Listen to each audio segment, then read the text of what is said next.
Well, it's a special occasion. I have that rare commodity on my show, a live guest, a very lively guest, because he's a man who thinks independently, a man who thinks for himself, which is increasingly rare in these days of prefabricated opinions. I think there are a lot of listen to me, I worked a lot last week. Please excuse me, EMMANUEL McLITTLE, my guest, the editor-in-chief and founder of Destiny Magazine. And how would you characterize Destiny Magazine? Destiny Magazine is my attempt. It's turning into an attempt for several thousand people to bring an alternate point of view to the party line that we hear as the established black voice in America. In our study, 350 to 400 black magazines and newspapers, probably 3 times that many radio stations. If you listen to them all and you read them all, you get the impression, the strange impression, that black Americans share one voice, share one political ideology, share one opinion about the issues that affect not only their lives, but the life of America as a whole. And it is quite untrue. So Destiny Magazine was born to rebut this whole idea that black America speaks with one voice, agrees with the so-called black establishment about its political direction, its tendency to stand instead of black Americans as individuals rather than groups, and it is giving voice to many of those people in the black community that have been shut out because their opinions were different, that have not been heard because they disagreed with what was the established line that black people were supposed to have. And I believe that black Americans, unlike many other groups in America, are still shut up in what I believe a Berlin Wall of an inability to really express free speech, to express real freedom of choice. That when you hear our black leaders, so-called black leaders, represent black America, you hear it as though they are representing every one of us. And you hear very few dissenting opinions. You hear very few people who disagree with any particular issue. You get the impression that we all vote Democratic, that we all eat fried chicken, that we all think that whites are racist devils, that America is an unfair and racist place to live and no place that blacks are able to make great advantage for themselves. When the truth of the matter is that there are millions and millions of black Americans who think quite the opposite of that. Many millions and millions of black Americans who love the fact that they're in America, millions of black Americans who cringe every time they have to watch an Al Sharpton or Jesse Jackson stand in front of a TV camera supposedly representing black America. Destiny Magazine and, as you said, its outspoken editor, is a rebuttal to what we have been hearing is supposedly black America. It has changed from black America to Afro-American, to African-American, to several different ways to describe what I believe is a deep-seated resentment against this country that makes our rebuttal even stronger. Well, what gave you the idea that, and you say that you originated the magazine, I think it was 2 years ago. 2 years ago, it was printed its first copy. What made you confident that there were enough black people who were like-minded, who were in sync with the philosophy, the editorial philosophy of Destiny Magazine, that this magazine would fly? Well, you don't even have to be black to experience working with blacks. Certainly, I've grown up with blacks, and I know that there were differences of opinion in my own household. Certainly in my church, definitely in my neighborhood. There has never been, except for certain periods of history, when it was probably necessary for blacks to form a united front against Jim Crowism, against those times and periods and laws and institutions that were indeed totally unfair to black people. But aside from those periods and those times of crises, black Americans have disagreed vehemently on many, many issues. And although we are never told about this in terms of education, the whole current discussion about rewriting history to reflect more black thought, we seem to see only one kind of black thought reflected. We hear all about W.E.B. Du Bois, and we hear all about the so-called people that made tremendous contributions to the world of black thought. But when it comes to an individual that didn't agree, when it comes to the Booker T. Washington types, the conservative blacks, the blacks who went in a different direction, it is almost as though they somehow or another stepped off the earth, fell, and never were heard of again. And this is a pattern. This is a pattern that exists now. This is a pattern that has existed at least since the early 1900s. And so, in my view, it is time, in the view of many, many thousands of supporters that subscribe to Destiny Magazine, that have heard me do radio shows, TV shows, and have seen my writings, it is time to offer the entire country the reality of the fact that we are not all walking in sync, that there are critical problems that threaten the very life of the black community. And there is going to be no saving of our people. There is going to be no opportunity to reverse what some of us believe are drastic results from the years and years of wrong programming, unless those of us who have a different point of view, a common sense point of view, begin to speak up and do it much louder. Do you think there are prefabricated opinions in the black media elite? When I say prefabricated opinions, do you feel that there are many thousands, maybe tens of thousands, hundreds of thousands of black people who are almost intimidated into taking the radical party line? And maybe it's helpful for an organization to show them that it's perfectly legitimate to think another way. Yes, is there pressure on black people growing up to be radical? Yes, it is. And there is a pressure on black people to not portray a sort of a solidarity that began to form around the black community during the days that there was a tremendous fight for rights. And that solidarity, in my opinion, was very necessary. But it has lasted long beyond the time and the reasons for its existence.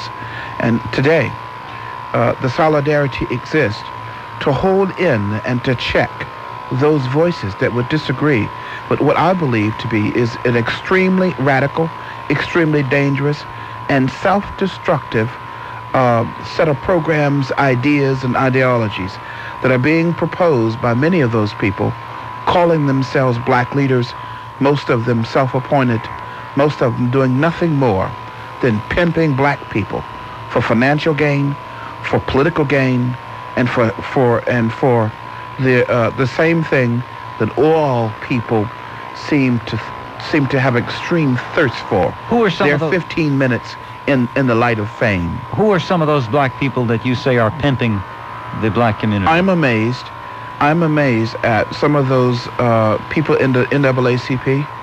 I come to your city and pick up the newspaper, and I've been here half a dozen times. Never do I fail to see Mr. Al Sharpton. And every time I listen to what he has to say, I am shocked that he gets so much press.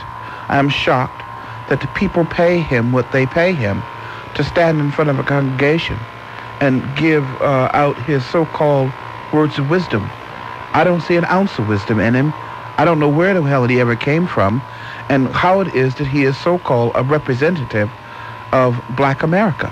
I say that black America is better than this man, and black America is better than what we have seen represented in many of those people that are actors, sometimes ball players, sometimes politicians, sometimes the mayors of some of the largest cities in the country. They supposedly represent black America, and I'm saying that 92 and 93 are going to be the years of louder voices, some of whom get their courage from Destiny Magazine to say, to hell with some of these voices. You see, if it were me, I'd have been afraid to start this magazine because the image you get from watching the national media, Emmanuel McLITTLE, is that 99.999% of blacks are somewhat to the left of Fidel Castro. Yes. Now, you apparently... And some of them are. But there is a large... But 99% is extreme. And I say that there are a large number of black Americans that are actually fall in the category of conservatives. You must have known that before you started this Certainly. magazine, because this represented a large investment in terms of money and your own energy. Certainly. And I think if you realized there was no market for it, you would not have done it. And apparently there's a very robust market for Destiny magazine. Not only a robust market, but there is another reason for putting it all on the line, which I've done to promote and publish this magazine, and that is the principle that there is a huge lie being told and nobody making any efforts to refute it. What's the lie? I couldn't resist it. The lie is that black America has one particular idea about white America. And the idea is being portrayed in song after song, movie after movie, the most recent of which is Malcolm X, which we'll talk about tonight, that actually says that black America is in a rage, is extremely angry, hateful towards the American system. That in fact, the movie Malcolm X actually begins by sucking the viewer in with the Rodney King beating and an American flag burning in the background. And the extremely clever symbolism here is that the 7 or 8 cops in Los Angeles weren't the ones that beat Rodney King, that in fact it was America. And it's extremely important for somebody that understands the political and the mind games being played on a group of people not too far removed from shackles. 40 years ago isn't that long. So certainly we are a bit suggestible. And I simply want people to know, especially my own people, that some of the people that are duping us the most are not white people, and some of the change that we have to fear do not come from those people that want to see a return to Jim Crowism. Some of the change that we have to fear are psychological change, and some of those people who are most skilled in wrapping them around the minds of black Americans are black themselves. It is time that this kind of rebuttal be heard. Do these people who are manipulating the black masses into rage, do they really have this rage, or are they cynical and detached and just doing it to cash in? Well, I think a lot of people will disagree with me, but I think a lot of the rage that you see portrayed in the media, supposedly belonging to black Americans, is actually there. But I believe a great deal of it, if not most of it, has been programmed into black America. We have been told since childhood that we're supposed to be angry because racism dominates everything that we do. And I listen to it's a tape. Chic. It's chic it is very to be chic. Angry. It is very to be antisocial. It's very in. Yeah. And it is very out for a black man to declare. I mean, when's the last time you heard a black man stand up and say something like, "I love America. I don't want to change America"? You don't hear that. Occasionally I'll hear it on my show, but it's about 20 to 1. I guarantee you that there are many, many black Americans that feel that in their hearts, that worry that the home, the schools that your children have become accustomed to, their neighborhoods, the security that they know here, the fact that they have been able to read very skillfully, that there's no place better to be on the globe than America. Many black Americans know this. And some of us worry that the charlatans in our race and outside our race are being successful in changing the scope, the direction, the infrastructure of this great country, and we're concerned about it. Do you believe Spike Lee hates America? I don't believe Spike Lee hates America. I don't believe that you could pull Spike Lee away from America with a dozen chains hooked to 1,000 horses. Spike Lee would never leave America because Pan Am has discounts that would take him from America fast, especially from New York. They leave every hour. But you'll never see Spike Lee on one except with a return ticket to get back here as soon as possible. Spike Lee and all of those people who have made tremendous livings teaching black people how to be angry and upset, teaching black people how to hate the very country that has allowed such growth to take place for blacks that surpasses anywhere else in the world. Those people would never go to another country. They want to stay here in America. And in staying here in America, they want to maintain the kind of livings that they've made, which involves no real honest work, but the duping of their own people into believing that there is a so-called secret system in America that seeks to hold them back. Some the religious sect in this country even believes and is telling our people that the government is giving us AIDS, that all kinds of preposterous idea to keep up the momentum, the psychological momentum, that there ought to be anger and rage directed towards America as a whole. Where did this come from? So Spike Lee, you're saying, is cynically manipulating Spike people. Lee and many, many other people. He really does not hate America, but he's trying to encourage others to. In my view, he does not hate America.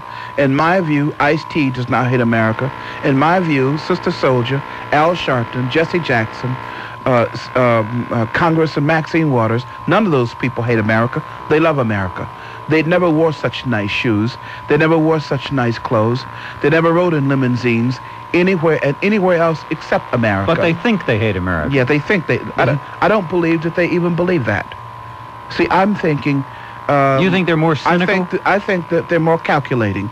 Really? They're more clever than that. Well, why? I don't think it's a mistake. So why are they making believe they hate America, and why are they trying to inculcate in the masses, millions and millions of people? Because angry black Americans have become an industry, an extremely huge industry, that have reaped in the form of entitlement dollars $2.6 trillion over the last 25 to 30 years.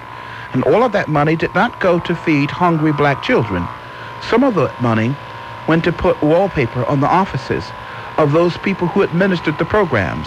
And when I talk about those people, I am talking about millions and millions of jobs that have turned local neighborhood activists into modern-day senators and congressmen, and tremendous power and tremendous wealth have been realized by millions and millions of people, and at the top of those millions of people are those people that have done it best to us.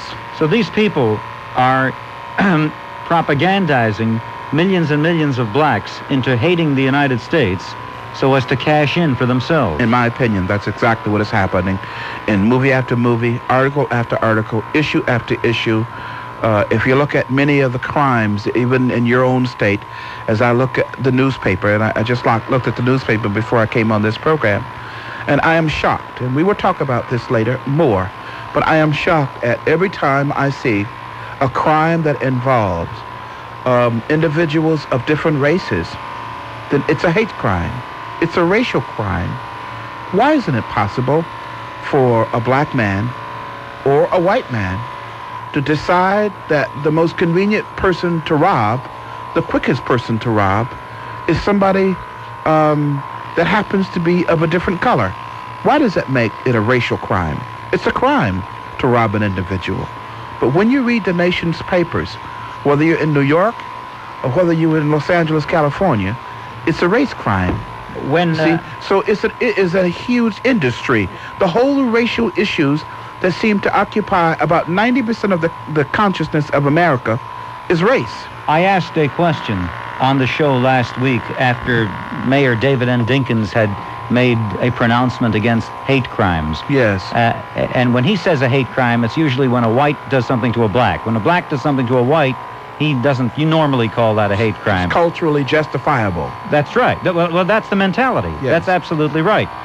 Well, I said on the air, rhetorically, if a white man kills a white man, does he do that out of love? Is that a love crime? All crimes are hate. All murders are hate. It's wrong. It's wrong. It's wrong. But you see, we have sufficiently gotten black against white and white against black, and now black against Latino, and black against Korean, and Korean against black, and Jew against black now, and black against Jew. we have sufficiently mixed up this bean pie so that nobody really sees that that the game is afoot on everyone. You see, all of us are being hurt in this game. Our children, the issues that we ought to be looking at, like the direction that our government is taking, and whether or not we are electing scoundrels instead of honorable men to represent us in Congress. The issues that we ought to be looking at are being deflected by issues of race, mostly. I agree with you that a generation, or more than a generation now, of blacks growing up have been propagandized to hate society, to hate the United States. To hate particularly the American society. And I think it is a pernicious, toxic idea. Yes. I think it has wreaked unimaginable, uncalculatable damage on blacks and whites, and cumulatively on our nation. That's right. And I think it is... And we are at a point almost where the American system is almost in collapse. It doesn't look like it.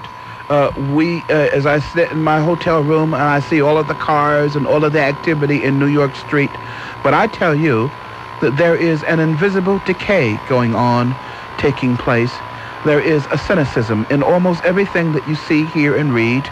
There is a successful attempt to divide every group from each other, and the most successful attempt that I am surprised that is so successful in so young a stage is the division that's taking place between men and women.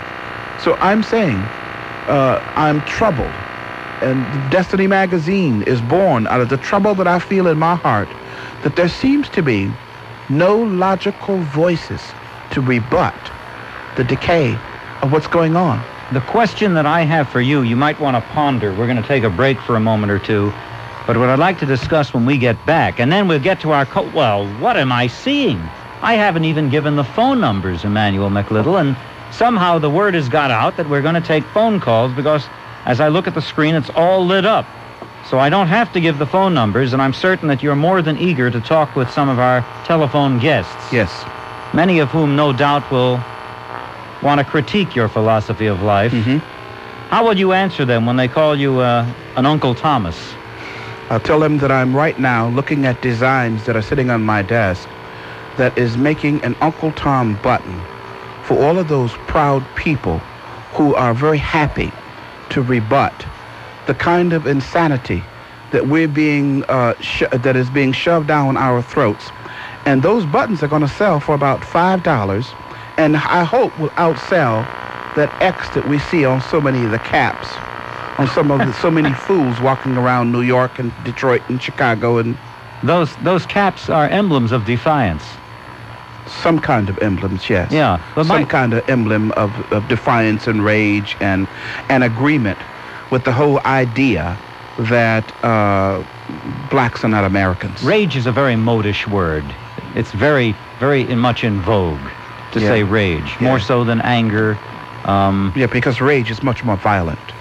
Yeah. Rage is violent. It's scarier. Yes, it's violent, and underneath the whole political spectrum of today is the constant threat of violence. You're right. Given the propagandizing, though, that's been going on for 20 or 30 years in the black community by the people that you describe as racial charlatans, have these ministers of, quote, rage been so successful in instilling their values, or their purported values, in the minds of blacks growing up in the last 20 or 30 years, that it will ever be possible to undo this damage? Yes, I do. I do believe that it's possible. And one of the things that is on our side is the fact that I've discovered a long time ago that it is difficult to sustain a lie without a great deal of work. And when people hear a lie enough times, they begin to sort of figure it out themselves. You really think that people I'm sure will that intuitively... If black people had not figured out Jesse Jackson's game, he would be much further along politically than he is now. But he has already lost a great deal of black American support. And it's a quiet thing. Nobody's talking about it. But he has no real power anymore with black Americans. Why? Because he isn't singing the same chimes. They've heard them all. They've heard all of the poems. They've heard all of the rhymes. and it's not interesting anymore. So this culture of anger, or if you will, rage, can be undone. People are going to see through it. And if Destiny Magazine is successful, it will take less time for people to see through this game than it has taken us to see through other things. You're going to leave here with at least one subscription, Emmanuel McLittle. Well, thanks. All right. I'll be back with... More than one. I think so. I'll be back on the WABC microphones with Emmanuel McLittle and you following this very important commercial announcement on the Jay Diamond Show. Jay will be right back after these important messages on the WABC Late Night Wireless Network. Are you ready for what will be, no doubt, a rocky ride? Ready. Let's say hello to Derek on WABC. Hello, Derek. Hello. Derek, you're speaking to Emmanuel McLittle, and you know me. Okay, good evening. Good evening, Mr. McLittle. I just want to say that, first of all, I disagree with mostly everything that you've said tonight. I'm an African-American man, and I think that there are many ills wrong with this country in reference to the way whites have treated blacks, number one.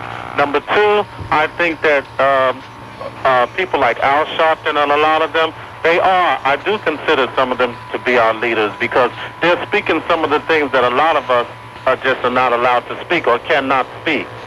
And third of all, I would like to say that I think it's black people like you that really make me ashamed to be a black person. How come? You come on these radio stations and you really participate in the bashing of blacks that goes on in this particular radio station on a daily basis. I mean, these people are glad to have you as a guest on this program. You know, they wouldn't have Al Sharpton or Jesse Jackson or anybody like that. You are saying the kind of things that white America wants to hear. Yeah. And you're saying doing any great. Are you going to let Emmanuel McLittle answer? And you're saying the kind of things that your heroes want you to say. No, and you are my heroes, sir. Sir, I'll listen to you. Like are you going to be rude? Or is this going to be a two-way conversation or what? I'm listening. Okay. In my view, you are one of many millions of programmed robots that run around talking about what white folks won't let them say. You're one of those people who are teaching our children that there is a race running around in this country that is holding them back for any progress. When you live in the largest city in the world, right here in New York, and its administration is black, its school board is headed by a Mexican, and I don't hear very many people, I have to change my mind about that. I'm very proud to see one of the black school, I think they call them borough presidents here, disagree with the fact that black children are being taught about homosexual values in class. You're talking. And what I'm most disturbed about Claudette Webb is what I'm most disturbed about is why don't I hear you and your kind call her name? And what I'm really disturbed about is you worried about people like Bob Grant. You don't like this radio program. But it's strange that you're listening to it. No, I never said that I don't like the program. I do listen to the program from time to time. Every so often there's something on here that I find interesting. How about me? But I mean, many a times that I turn to this program, it seems to be based on the callers. They bash black people. They bash the mayor, I believe, simply because he's black. Well, Derek,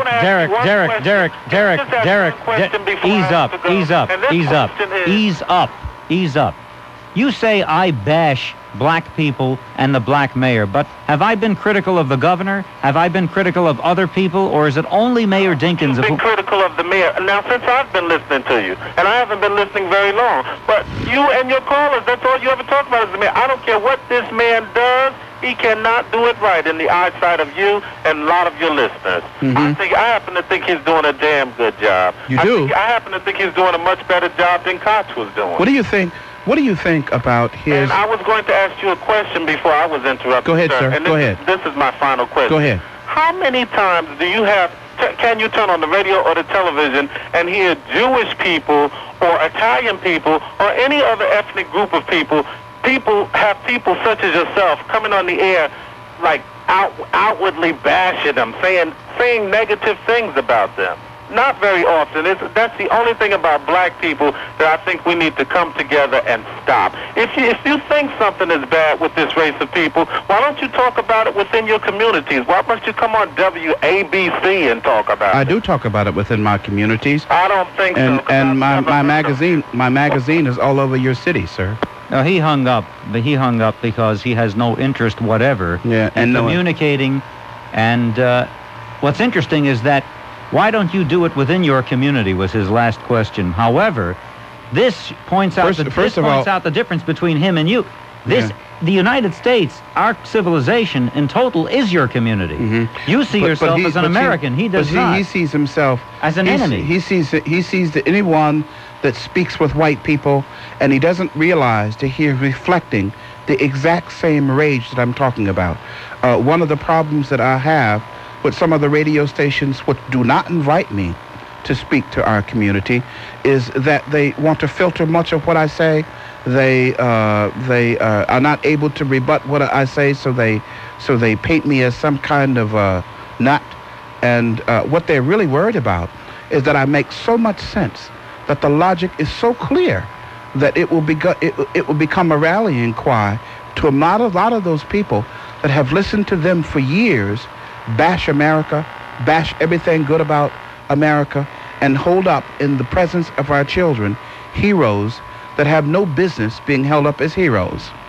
Let's say hello to Joseph. Joseph, you're on WABC. Hi, Jay. I haven't spoken to you in a couple of weeks. You had a real long stretch there last week. I tried to get through a couple of times. Mr. McLittle, I think it's excellent to hear you talk. I can't believe that, in fact, I'm going to send you one of my opinion papers that back in May of '92, I don't know if you're familiar with CompuServe, but I loaded on the issues forum a term that I developed, which was actually called absolute solidarity, which I presented as one of the problems that had occurred from the 60s, when blacks in America had actually needed solidarity to fight all the injustices that were legitimate at the time. And what happened was, as the time, as the years went by, and they gained different civil and legal grounds in our country, the people failed to differentiate the difference between this solidarity, which had helped them and become a positive effect at one time, and it in fact became negative because they failed to actually make judgments about their own people. And let's say like Marion Barry, when he was convicted, no one came out and actually condemned him. The situations with Tawana Brawley, where no one came out and condemned that. The point being that I am in total agreement with you, and I would like to send you a copy of this 14-page opinion paper. The danger is that there are things happening inside black America that black Americans are going to have to deal with. Exactly. But the problem is that we are not able to debate it. We are not able to discuss it logically. Tempers flare, and one of the reasons that tempers flare so largely in the black community is that we haven't broken away from this whole idea that blacks are supposed to be loyal to one way of thinking. And I am determined to live and die giving an opposing point of view to what I see is the most detrimental thing happening to black Americans in this country, and that isn't emanating from white people. It emanates from our own kind. Thank you, Joseph. Let's say hello to Light. Hello, Light. How you doing? How are you? First of all, I want to say that I'm a lover of Minister Farrakhan, Sharpton, Malcolm X. I'm not going to let you or any other African American destroy my heroes. That's good, because I'm not an African American. I'm a black man. That I'm an American, and I happen to be black, and I do not relate to Africa whatsoever. Okay, that's fine. That's perfectly fine. I think your magazine is vital. I think we need it. I think it should be trumpeted throughout the world. But come to a black radio station and tell us about it. Sir. I'll make you a promise. Yes, sir. Get one to invite me. Yes, sir. Okay, as I hear you talk, you really justify the fact that white people are very wicked. It seems to me that you have to go around and tell white people that, you know what, if one black person loves Farrakhan, we all don't. If one black person is a Democrat, we all are. It seems like you have to go around and tell white people this. Sir, with all due respect, I believe and I know that every white person is not a Republican and every white person is not a Democrat, and white people don't have and all white people are not wicked. And all white people are not wicked. We surely know that. But when you say these things, you know, you make me feel like you have to educate them. sir, sell your magazine. It's a beautiful magazine. But Jay, I want to speak to you for a minute, Jay. I'm here, Light. Jay, listen. This is just as a joke. I'm Reverend Light, and the white man is the devil. He's just saying the same thing, but he's just using black people. That's all. That's all you doing. You just saying black people. You saying bad things about black people, and I'm saying bad things about white people. Are you saying that Jay Diamond says bad things about black people? No, you, sir. No, I'm not saying bad things about blac people at all. I'm saying. You say some positive things. Let me say this to you, sir. Yes, sir. I'm saying bad things about those people that I believe are most detrimental to our race. Yes, sir. This is my view. Yes, sir. This is my view. Well, Mike. And my view is a view that is reminiscent in a lot of writings, including that of the Quran, which says that it is foolish to look for one's greatest enemies outside oneself. It is talking about individuals. It is talking about whole countries. It is talking about races of people. If you can digest that bit of philosophy, it means that you are mistaken if you think that your greatest weakness is the strength of someone else. So when you hear me talk about what is wrong inside black America, that is where our problems lie. If we were to assume that you were correct and all white people are devils, how come we are so vulnerable to them? How come we are so susceptible to their games? There's something weak about us. There's something wrong with us. And I'm saying to you, I want to talk about this. Let me tell you what's weak about us. Our God, the white man stole. Our language, he stole. Black people don't speak English. No black person on the earth speaks English. I do. Religion. I speak English. Sir, you were forced to speak English by your oppressor. Don't you understand that? You're obviously a very intelligent man. Study your history. No black man on the earth originally speaks English. We were forced upon speaking English. Don't you understand that? But that's my hurt. Let me just tell you another hurt that I want you to try to educate me, and I'm gonna keep. But you don't listen. You're not listening to me. Today. Yes, sir. The elements of force are not present. Yes, sir. You understand that? The elements of force is not present. Your Minister Farrakhan advocates that black Americans should be separate from white Americans. I'm a separatist. Surely but listen to this.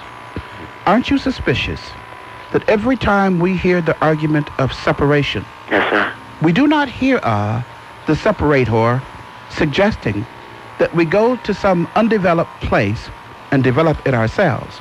The suggestion is always take a city that's already built, take the wealth, take the resources that already exist and claim it as yours. But listen, you see, there's something wrong with that. Can I just get 310 years of let me finish the thought. Let me finish the thought. You must put that back in. But let me finish the thought, though, sir. You know for sure that there are many, many millions of acres of undeveloped land scattered all over Africa. Why doesn't someone make a down payment? I'm talking about those people who advocate this separation. Why don't somebody make a down payment on a few 100,000 of those acres and begin this country that you say should be for black people? It is tropical. It is beautiful weather in most of the continent. How come it hasn't happened yet? Sir, listen to this. We are African people, but we have European minds. And the European, wherever he went on the earth, he became an oppressor. And I believe if the black man in America go back to Africa, he would only become an oppressor. So we need to stay here and separate from the white man and build our own. Not out of hate of white people. Not that we just hate white people. That's not my role. Mike, but we need to build we need to build a reality for ourselves. Mike, let me ask you a question. Name your heroes again for me. Minister Farrakhan et al. Who are the others? Malcolm X. Yeah. The young man you're sitting right next to is my hero. I have that solidarity. I don't want to get on white people's radio stations and hurt you, sir. I love you. I love you as my brother. You are accepted in my home. Your views need to be said, and you need to air them out. I'm not trying to do that. Sell your magazine, but sell it to us, brother. I am selling it. Are you under the impression that blacks don't read my magazines? No, I'm gonna have to show you my mailing list. Listen, if they didn't read your magazine, you know what? Jay made a statement. He said there'll be one subscription, and he's right. That one white man sitting next to you goes subscribe for it. Surely we put money in your pocket. Right? Yes, you do, sir. We do. I can't stand it. You'll have to excuse me, Emmanuel. I listen, have had my fill of this guy. I would like to say to that caller, even though is he gone? No, I'm not gone. Hey, Mike, I love you too. I'd like to say to you, sir. Yes, sir. I don't mind disagreeing. Yes, sir. With your kind of man. Yes, sir. But I do disagree with you. And that is very healthy. We are still brothers. And that is very healthy. We still brothers. I'm not your brother. Jay, I know you're not my brother. Are you? Let's say hello on WABC to Dove. Hello, Dove. Yes, Mr. McLittle. Yes, sir. You're a breath of fresh air. Now, I'm referring, to reference to our mayor. First of all, the comment he made, I'll tell you interesting. When he thanked the city for not tearing down the Rodney King verdict, one of my clients, a black man, said this man is racist.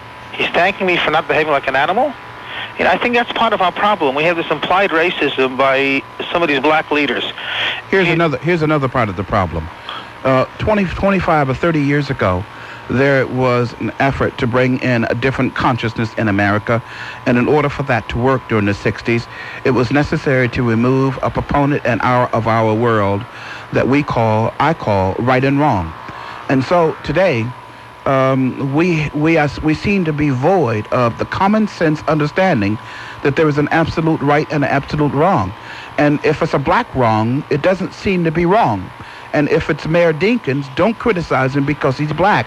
And I say that as Americans, we have got to transcend this whole consciousness about color, call wrong wherever it exists, call right wherever it exists, support who is right, whoever it is, no matter the color, and paint tar on the person that's wrong, in my view.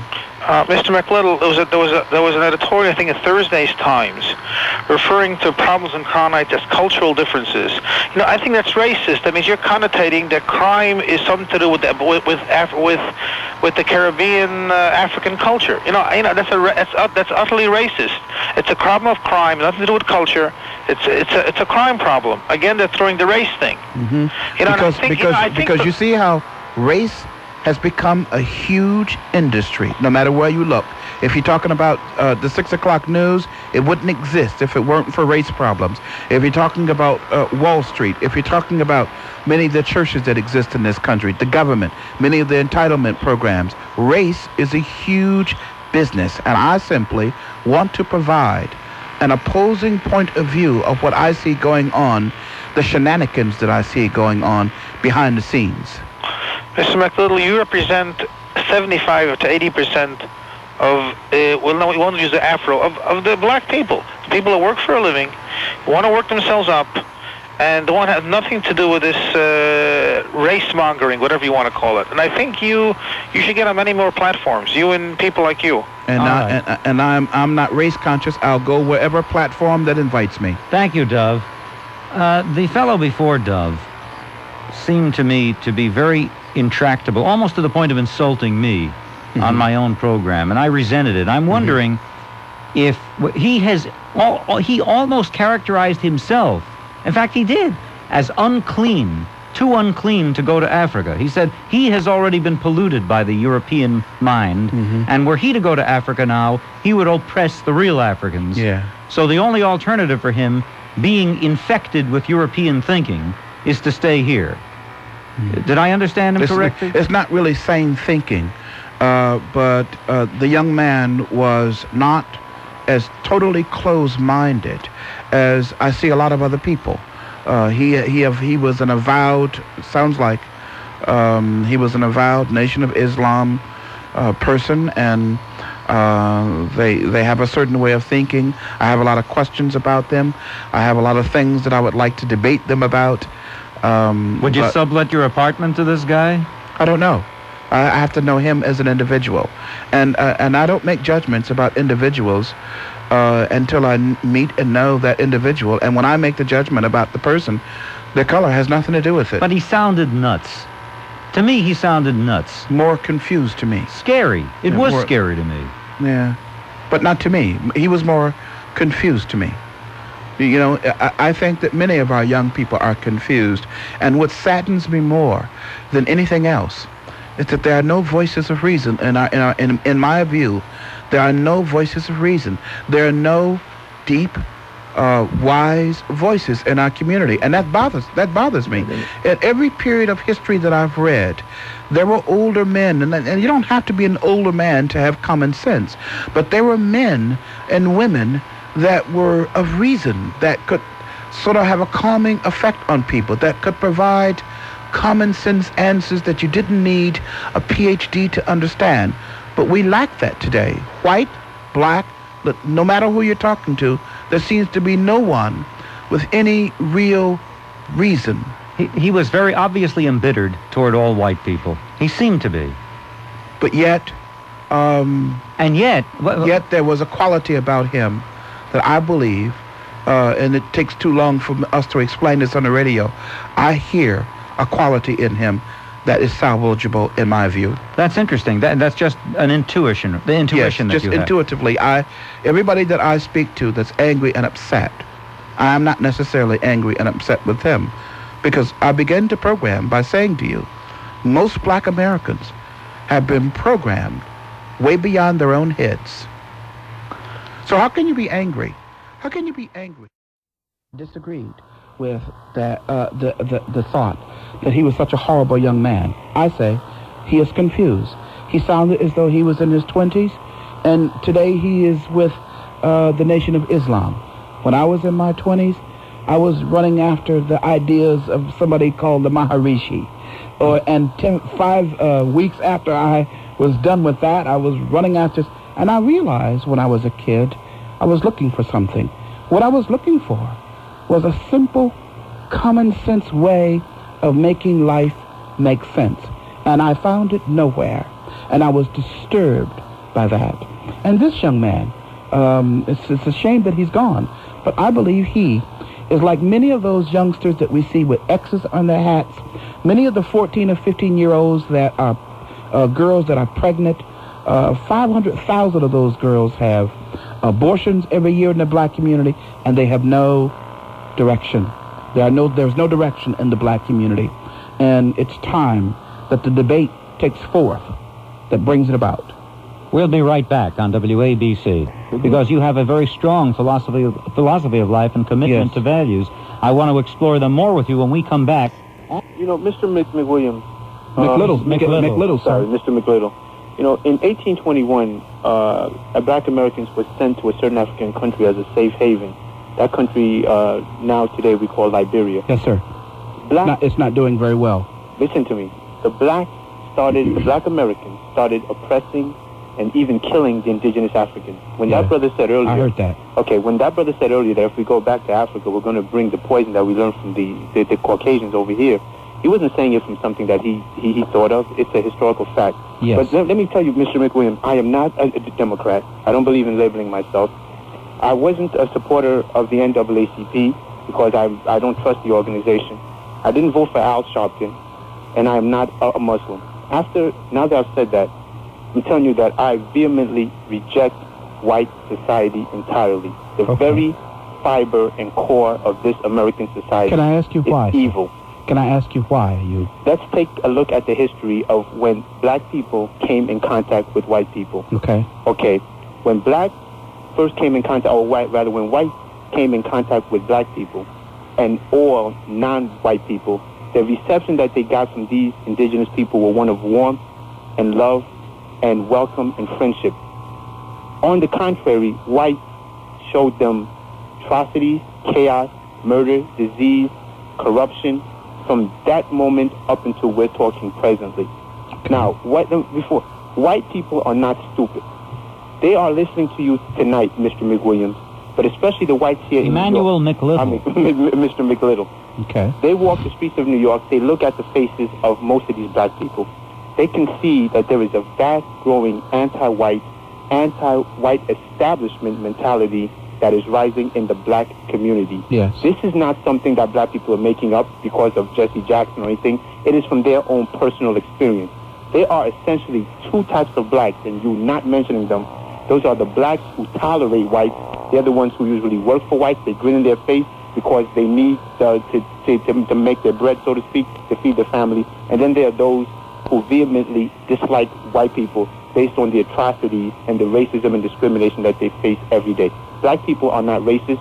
They can never be racist because it's not in our essence, it's not in our soul. Can I respond? Can I respond? Sure, to this? go ahead.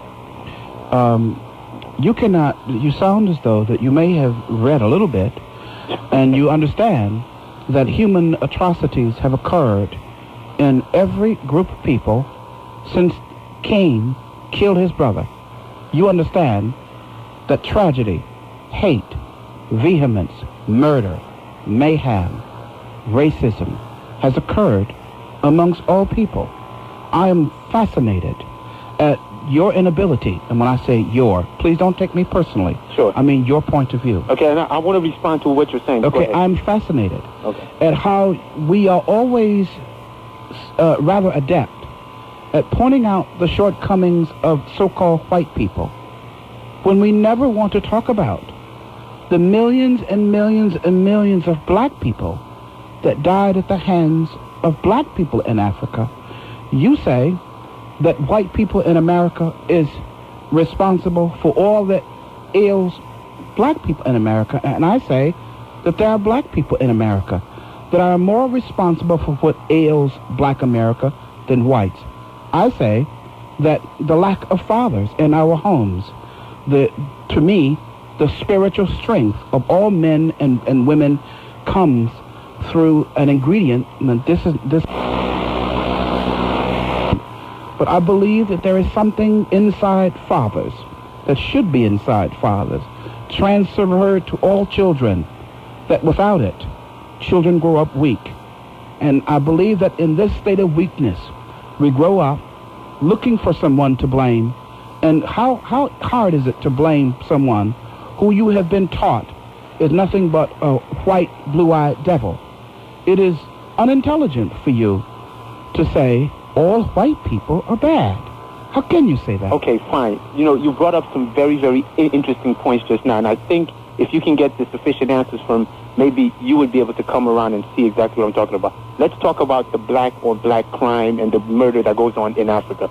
If you study anything about colonialism, and you know that most of these African countries, which we're talking about the Biafra revolution of Nigeria, the Mau Mau revolution of Kenya, the Congo Wars, any of them, it was usually two groups that were trying to set up a European-style government or an indigenous people fighting against another group trying to set up a European government. Once again, we have the post-colonial mentality.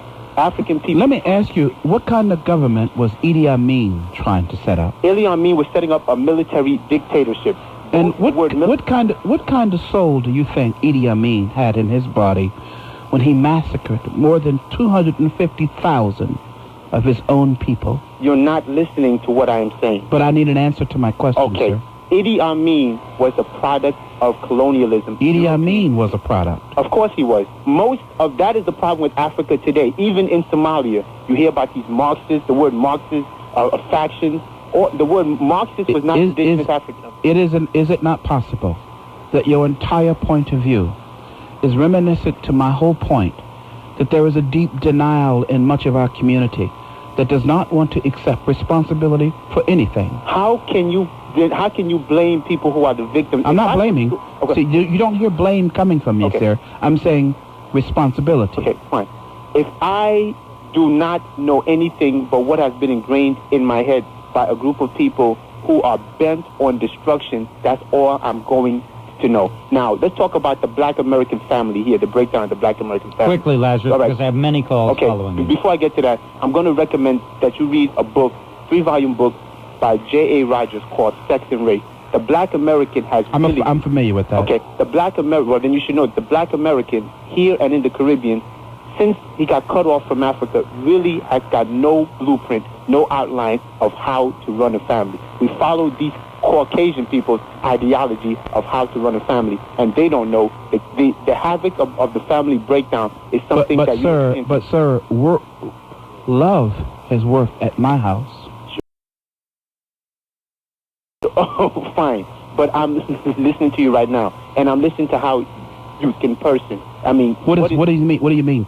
Think differently from an African person? Okay, fine. Your value system. You somehow seem to want to believe that there is love. Why are you cutting me off? Is love African, sir? He's not cutting you off. He's pursuing a line of thought. Love originated in Africa. Matter of fact, the cradle of civilization originated in Africa. But let me just say one more thing about why it is that blacks are easily manipulated by whites. Now, when these brothers call up and say that whites are the devil, they're not just saying it because it's a cliche. They're using it from the Bible.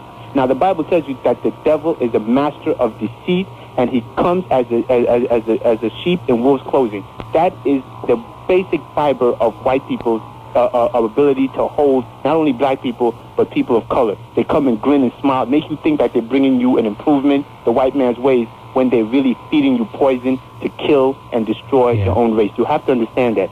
Okay? Yeah. That's very important. I believe that the mentality that is in you, if you have children, is going to be more destructive to your children than any living white person ever. Okay, I'm going to tell you something. I was with my daughter in the city about 2 weeks ago, and my daughter's 10 years old.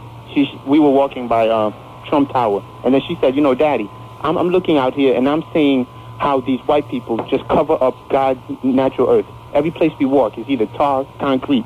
You can never see the beauty. And you of think God. that those are the words of a 10-year-old girl? You think that those are not your words? No, that is. She taught me that. I'm telling you, sir. I'm sure your daughter is a beautiful young woman. She certainly is. Wait until she has reached adulthood and begins to express what I believe to be is your insanity. No, it is not my insanity. It's a fact. This is why she's able. All right, thank you, Lazarus. Okay. I appreciate the call. Let's go to John from Staten Island. Hello, John. Yeah, hi, Jay. Hello. Jay, you got a great man on there tonight. Emmanuel, you know, I knew that you would be accused of, quote, selling out. That's their latest favorite phrase. When you started to take phone calls from all of those haters out there, and you know that excuse they give you as to why they can't leave America if they're so dissatisfied. That is a standby excuse when they're asked that question to save them the embarrassment from having to say they really don't want to leave here. And those so-called white devils, these haters speak of, are these the same whites that died in the Civil War to help end slavery, that marched in the civil rights marches down south, and those liberal white politicians that passed massive legislation for civil rights?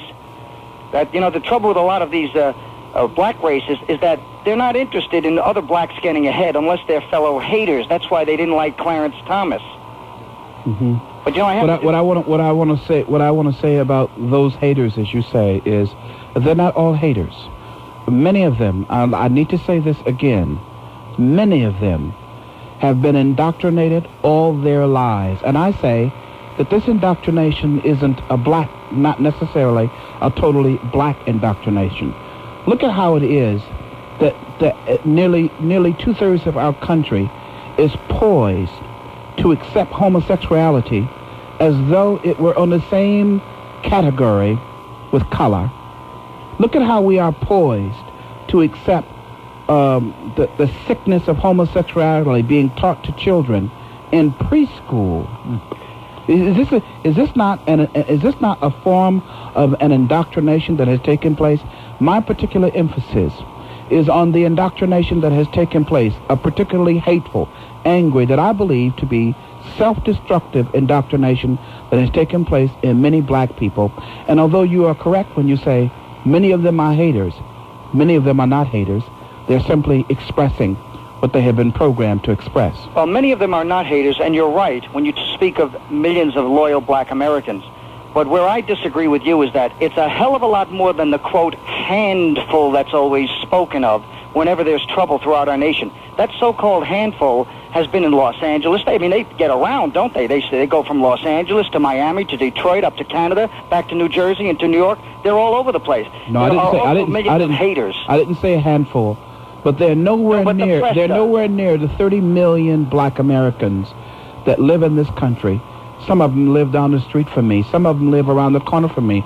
Some of them are my relatives who go to work every day, who are concerned about whether or not there is sufficient antifreeze in their cars in Michigan winters so that the radiator doesn't bust, who are concerned about whether or not that Clinton guy is going to raise taxes, who are concerned about this new stuff that little Jane is coming home with, that they're teaching her in school. They are concerned about these things as you.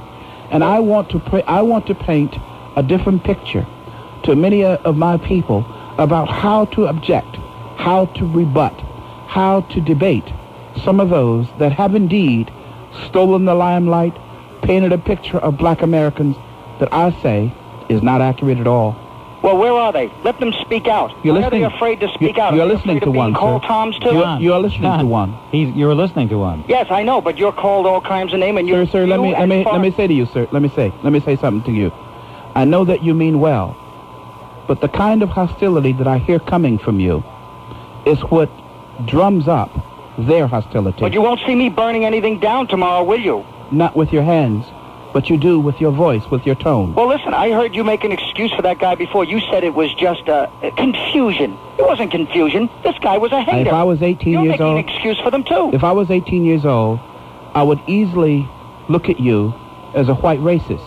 I'm 44, and I'm not doing that today and tonight.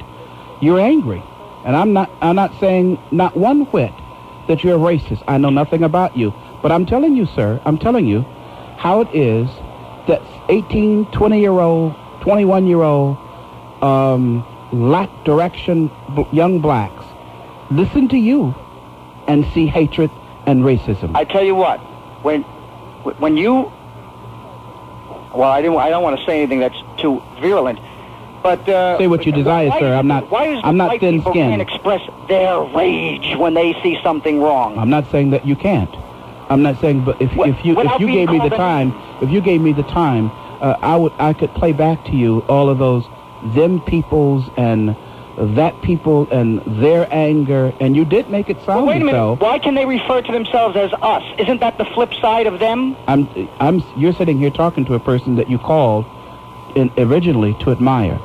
I'm trying to offer you some solution to this horrible and extremely huge mess that we're in. There is no solution to these races. The only thing to do is to face them down. There is solution. All right, thank you, John. Thank you. You know, you raise an interesting point. Maybe John here hears light, and light infuriates him, and scares him, gets angry. and then the other guy hears John and gets it. Where does it end? And the industry that is making billions off the difficulties of racism, the issues of racism all around our country, loves it. But where? They love it. How will it end? In other words, if people are listen scared, to my conversation to Light, you heard one thing. But if you listen to my conversation to this man, you heard another. There's a job for all of us to do. No matter what color you are or where you come from, there is a job for us to do. And our enemy, in my view, is not each other. Our enemy is a force, in my view. Sometimes I refer to it as a liberal force, but I think it's bigger than that. That has its hands around the throat of America. There has never been a country this size, the scope of America, that has not had to deal with enemies, sometimes foreign, sometimes within, that wanted to bring it down, wanted to take it over. And I suggest to you that while our attentions and energies and monies are diverted at staring at each other, blacks and white, across this hateful precipice, that there is another enemy, a third one, that we are not looking at, a political enemy that is changing what America is all about. And when we wake up from our silly little fight, we will discover that America may not be America anymore. You've got to understand that concept. Well, I agree with you that the institutions that we've grown up with, the institutions of democracy, the cultural institutions that we're familiar with, from which we derive our feelings about ourselves as individuals and as a nation, are imperiled by the depth of the anger that people have for each other. Now, you yourself said, the other gentleman who called Lazarus... But what they've done is that they've told black Americans that whites hold you down. And they've told white Americans that blacks have destroyed your country, you see? And I'm saying to you that this is not an accidental somebody that just wants an exciting 6 o'clock news. This is a force in our country that wants to bring us down. Well, who is the force? It's difficult to identify them.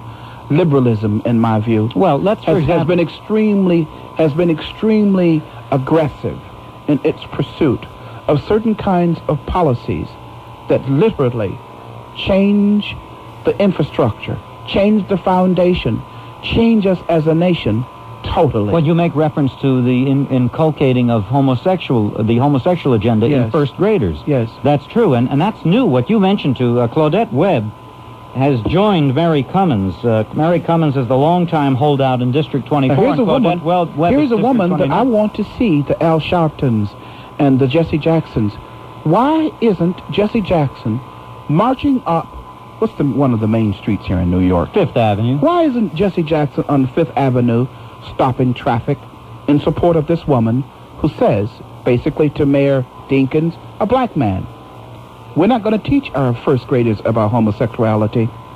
We're not going to include this so-called, they call it rainbow coalition, rainbow curriculum, that teaches anal sex, that teaches all kinds of weird and sick way of relating sexually to people. And why aren't there lines? Why aren't there the kind of hell that we raised in the 60s for equal rights? How come it doesn't exist for our children? Because today the left-wing umbrella encompasses many, many antisocial groups, whether they be race baiters or whether they be militant homosexuals or separatists or what have you. In 10,000 different schools around America tomorrow morning, many millions of children, black, white, all different kinds of races, are going to stand in front of a teacher holding a condom. And there's no objection to this. Well, I object to it here on my program every chance I get, and I'm glad that you're like-minded. And I do believe it's a cultural affront to the values that we've grown up with. And my suggestion to you is that our attention has been diverted to something else and much deeper and much more sinister taking place in our very midst while we are arguing over color. Nonetheless, though, if there are white people, I think, of goodwill who listen to that man that you characterized as nuts, who's propagandized his daughter to talk about, I don't understand, there was something wrong with the fact that there were buildings there and no trees in the middle of, outside of Trump Tower. But you did hear that he sounded somewhat deranged, and to know... No, not deranged.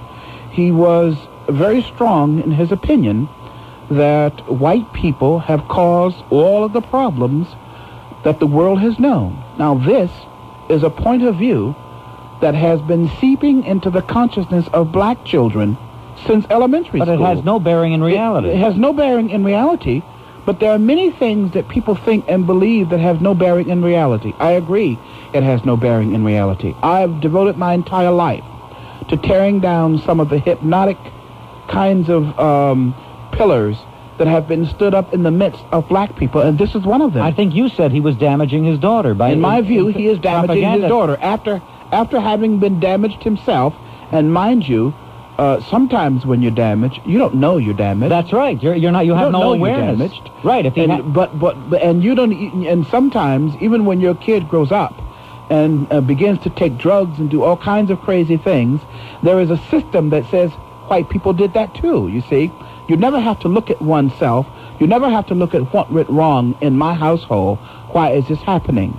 And so, without me, many of my people would never begin to look inwardly for what I say is taking place inwardly, that is wreaking havoc on our lives in every area that you can think of. Well, how can we combat the feeling that might arise in people listening to this man describe how he propagandizes his daughter against whites? How can we combat the backlash that whites might legitimately feel? There should be a different reaction to a man expressing an opinion, whether the opinion is logical or totally insane. That reaction ought to be different than a man taping dynamite to the pillars of one of the biggest buildings in New York. You see what I mean? There should be a different reaction. If you continuously overreact, and the media has all over this country for its reasons of their own agenda, they have continuously overreacted to a lot of people that, in my view, have no business standing in front of a microphone. Jesse Jackson, in my view, said all that he has to say, can say all that he has to say in one program, 1 hour. Good evening, gentlemen. Hello, sir. How are you? Fine, thank you. Mr. McLITTLE, is it? Yes, sir. Let me say this to you. In terms of homosexuality, I think you will grant that a lot of what happens in the black community happens through the church. Would you concede that? Hilly, why don't you just say I don't know what we're engaging in a Socratic dialogue. I'm trying to have a dialogue, Jay, please. Okay. A lot of activities in the black community. Yeah. Centered around the black centered around the church. Okay. Yeah. All right. You won't find in the black community not one black minister or pastor that agrees with homosexuality being taught in the school. Most blacks do not agree with that. That's right. Okay. Now, having said that, I want to tell you a little something. Except for Carl McCall and David Dinkins. They're politicians. Oh, all right. All right. I agree with you. There are many politicians who don't agree with it. Sure. John Markey doesn't agree with it. Yeah, he's a Republican conservative, isn't he? So he's a politician. Then you're. Jay, wait. No, don't take over here. You're not taking over. Please let me talk. No. If your criteria is that they support it because they're politicians, then I'm showing you there are politicians of a different bent who don't support it. So the criteria can then not be that they're politicians. Jay, you're right. Now can I speak to Mr. McLITTLE? Yeah. If you say what you mean and avoid a Socratic dialogue. Jay, let me talk to the gentleman, please. I talk to you regularly. This is Sophocles Saunders. You see, that's a perfect example. You are, sir, a breath of fresh air.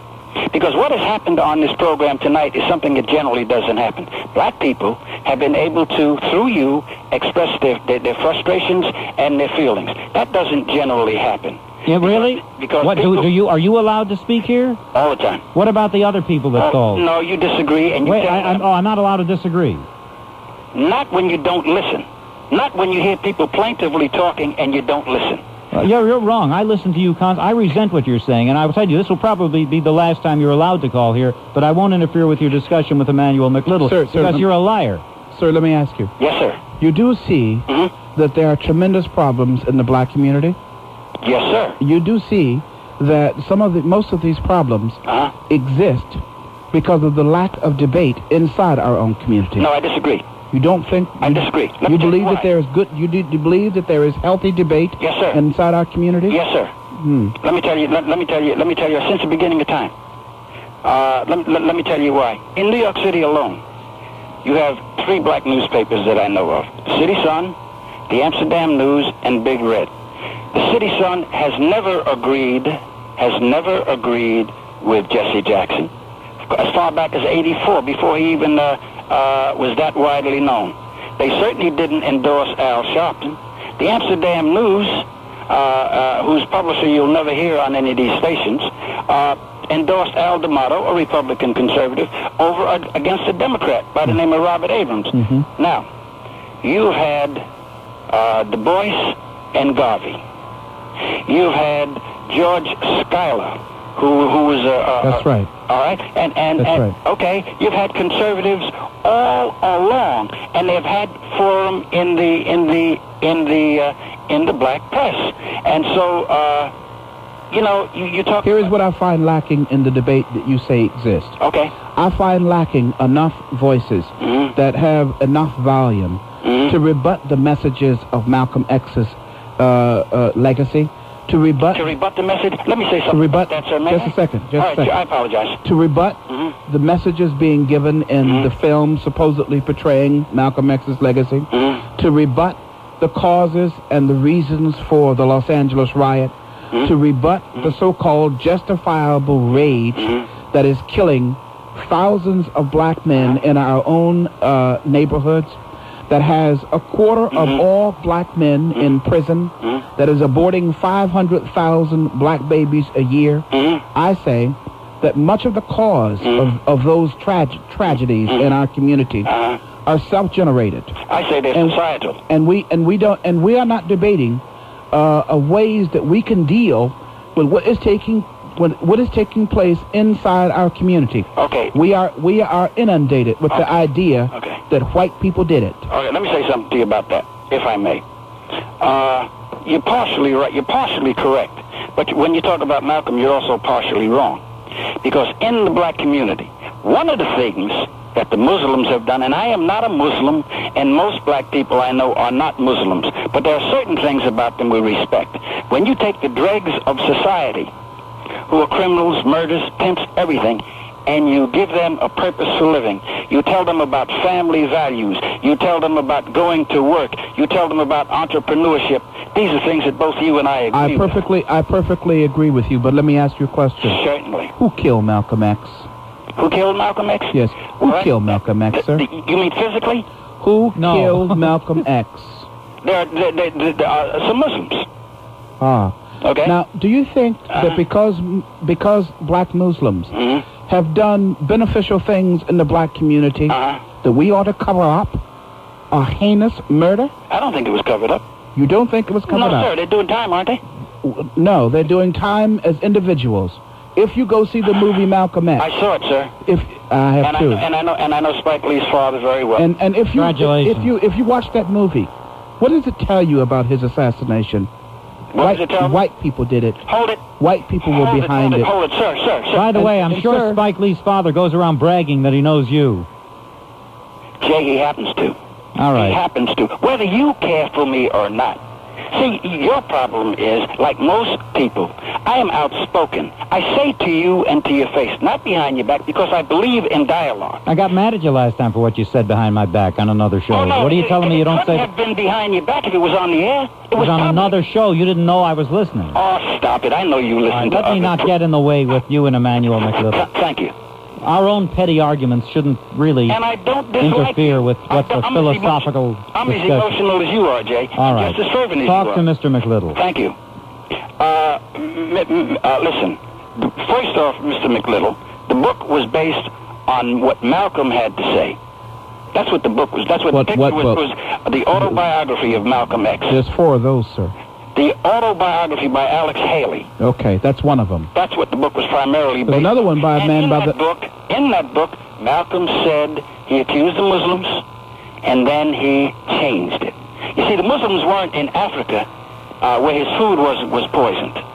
Okay? They weren't with him when his food was poisoned in Africa. He stated, this is based on what he said, and this is what Spike Lee went by. First place, that was a primal. And let me tell you the redeeming features of that book, of that picture. I see young black kids who never before believed in reading, going to the libraries and reading and opening up their eyes to the world of books. I see that as positive. I see Spike Lee as a role model for other young blacks, like the young boy in Brooklyn who said, well, if Spike Lee can direct movies, so can I. And with his creative genius, never went to school. I say that near $100 million spent to create it would have made one hell of a factory, taking 5 or 6 or 7,000 black Americans or whoever wanted the jobs off the streets, provided livings for them. I say that it was a cheap high. Much of it was untrue, historically inaccurate, and I don't see that as positive at all. Thank you, Hilly. Let's say hello to Margot. Hello, Margot. You're speaking to Emmanuel McLittle on WABC. Hi, Emmanuel. Hello, how are you? Hi. Turn that down, please. There were just 4 quick points I'd like you to comment on. And by the way, I adore your being on the show, and it's about time. Number 1, I just want to ask you if you don't think it's horribly demeaning to be considered, because of the color of your skin, part of a black thought process, and who appointed Jesse an opportunist of the first rank to be the spokesman to declare that you're all black, African Americans. It was Jesse Jackson who declared that we were African Americans. Yes. And now it is politically correct to call ourselves African Americans. Well, my black Jamaican husband, who is now a naturalized American citizen, feels that he is Jamaican. He's American first because he is a naturalized citizen, and he was hitting the ceiling. And that's mild. He just couldn't even deal with this. He says, "Who appointed this guy?" And we won't comment. To change the way an entire 26 million people at the time called themselves. Isn't that extremely powerful? It's but he could not have done it without the liberal power brokers in this country. I agree with you. Who I insist have a different agenda for black Americans than we believe. We have been trained to look at racism in terms of whites who may agree or disagree with certain points of view. But I want to debate this issue so strongly in our community that we can begin to point the finger at who the racists really are. And you will find that there are more liberal racists in this country who still think blacks cannot think for themselves, who still believe that blacks need a leader. After all, my friend Dr. Walter Williams asked me once, who are the leaders of the Japanese people, and why don't you hear the media talking about their leader? And who's the Jewish leader? And who's the leader of Korean people? And why do black people have to have leaders? Why is this true?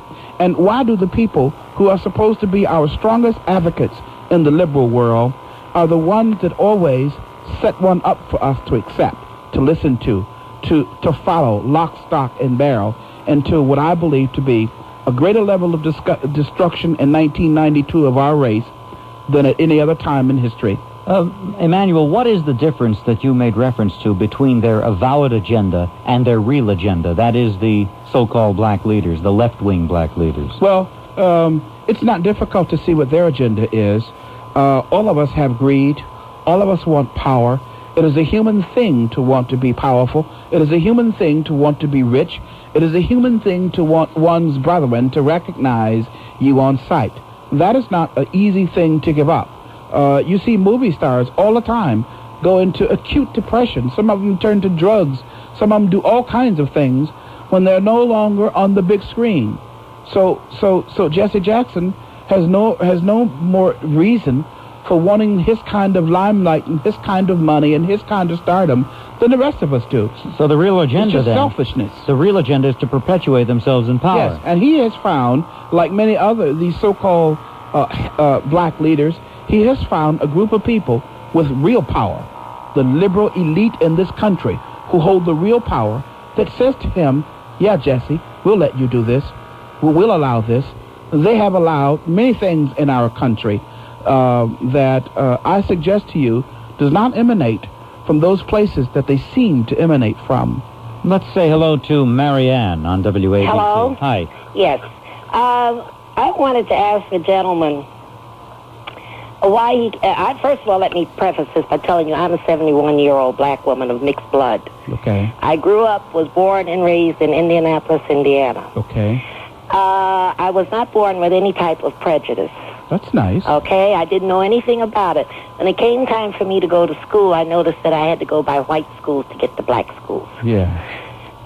I could not sit down. Did you get a good education? Excellent. That's good. Excellent education. So maybe it did you good to pass up some of those white schools. Well, you seem to be in favor, or seem to think that I shouldn't be angry about anything. As a matter of fact, I didn't say that. The year I graduated from high school at the age of 15, we were given Columbia University's entrance examination, and I made the highest grade in the city. Yeah. My mother was a school teacher. My father worked in the post office. So I came from a stable family. Yes. However, it didn't take me long after I started the school to become prejudiced, would you say? Racist. Mm-hmm. I had to pass schools to get to the black school. Yes. Every black child in the city had to go to one high school. Yes. We were bused. There was no complaint about being bused. It was okay. We were being bused. I could not go into the White Castle and sit down and eat a hamburger. A horrible wrong. I could not even eat a hot dog in the 10-cent store. Now, are you going to tell me at this point, I went for a job here in New York City as a typist on one occasion, and the man was shocked that I could type so well. And he said to me, you would be an asset to my office. Now, I'm gray-eyed with blonde hair, but I cannot hire you. I said, why not? Because the girls wouldn't want to use the bathroom with you. Okay, but now let me explain. Are you going to tell me I'm not dealing with reality now? Let me explain what I mean, ma'am. Let me do it on an individual, personal basis. I used to be, and still am to some degree, a psychologist.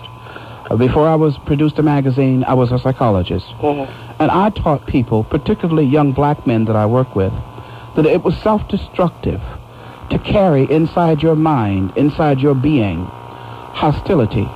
Whether the perpetrator of the hostility was right or wrong, it was necessary for you to get on with your own life. Oh, I did. To at some point, to listen to what I'm saying. I picked brains. At some point or another. I grinned in their faces and picked their brains. But let me explain. Marianne, let me finish. Talk. At some point or another, it was necessary for you to deal with the injustice, put it behind you, and make your own progress. It is impossible to put it behind you when you're faced with it daily. But the same is true of an entire race of people. There is no question that racism dominated early America. It doesn't anymore? No, I don't think it does. I don't believe that it does. I believe that a great deal of racism, and this will shock some of you, I believe that a great deal of racism today is mythical. Well, I'm glad you feel that way. I'm very glad you feel that way. I don't understand how you could possibly feel that way. Let me explain. I've had indignities perpetrated upon me. Let me explain. As a black woman that I think are, I just can't believe that they actually happened. Another thing, I think you should stop saying that black people only know what Al Sharpton, I've never heard Al Sharpton speak. When the Tawana Brawley fiasco was going on, I saw him, I turned off my television. Maddox and Mason, I did not want to hear at all. I've never heard Farrakhan. Let me ask you a question. I have never heard any of them. Let me ask you a question. And I've been hating white people since I was 6 years old. You have? So you shouldn't blame that all on Farrakhan and those people. I think you're misjudging your black race. We don't need them to tell us that indignities have been perpetrated upon us. Yes. We don't need them to tell us and we all that. know that these indignities took place. But now, isn't it time to be about something else? It certainly Let me ask is. you. Let me ask you. My heart when I see these young black Is it girls possible? Is it possible that rage? Bellies. Is it possible It breaks that my heart when I see the young black men using drugs, standing on the corners, and doing nothing? Could it be rage? It tears me apart. I worked in the children's court in New York City. I have seen indignities here that I never saw. I've seen children subjected to things here I never saw in Indiana. Marianne? What? Do you mean that? You hate white people and you have since the age of 5? Well, that's when I first started going through segregation. No, but do you really hate white people? I think I do. I'm afraid of them. I'm terrified of them. Wait a minute, Marianne, you hate me? Well, I heard you call a black woman a black bitch one night. Well, you heard that out of context. It didn't please me. Do you hate me? Are you white? Yeah. Then I can't say that I care for you. Do you hate a 3-year-old girl who's innocent and never called anybody a name? No. So you don't hate white people? No, the 3-year-old girl hasn't been taught yet that she must hate white people. Hate black people. So then you don't hate white people. You just hate white people that are against you. All of them are. But not a child. Not the children. Little black children are not prejudiced. Can you consider this point of view?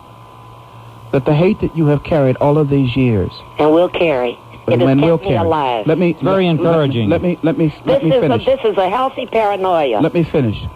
The hate that you have carried all of these years, in my view, have diverted you, in my view, from a destiny that you never knew.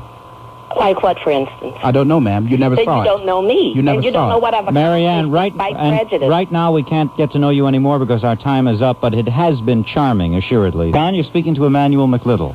Good morning, Jay, and definitely a very, very good morning to you, Mr. McLITTLE. Hello, sir. I think this last gentleman was a lot more psycho than therapist, but it certainly is an honor to talk to you. I think you're a true giant of a man, and it's got to be an extremely frustrating task for a man of your intellectual caliber to try to reason with some of your opposition. this is how I feel. You're a true intelligentsia versus the buffoon. You're an urbane sophisticate up against a town drunk, the rational versus the irrational. Well, I want to disagree with you. I am nothing more than a common man. Absolutely not. I'm simply tired of the lack of common sense reason that I see presented in terms of all of our problems. There, in 62% of all black homes, there's no dad. And in many of those homes, I'm not saying that it's impossible for a woman to raise children alone, but there is a need for dad, or God would make them. And so I'm saying that here is a syndrome that is taking place inside black America that we have not. It is painful for my people to look at. It is painful for us to look at some of the pathology that takes place in the absence of 4 hands raising children rather than 2.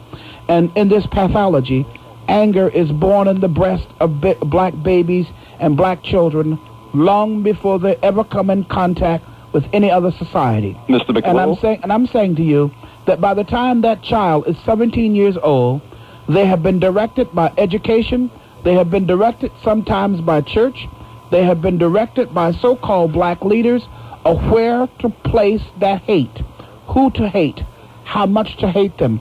And there is a whole stream of stories that emanate from the mouths of people like Professor Jeffries, who tell us precisely how to hate white people. And what they are doing is a disservice to the very people that they're supposed to help. Because rage carried inside the minds of black children takes up the same space that mathematics and history and learning the English language skillfully should take. The education that should be taking place in our children cannot get in there because our children is in a rage, are angry. And I don't believe they're in a rage at 6 years old about racism. I believe they're in a rage about things taking place inside the confines of their own walls. And admit it or not, many of my people are ashamed to discuss this. But I'm saying that if we continue this line of reasoning, we will not save ourselves.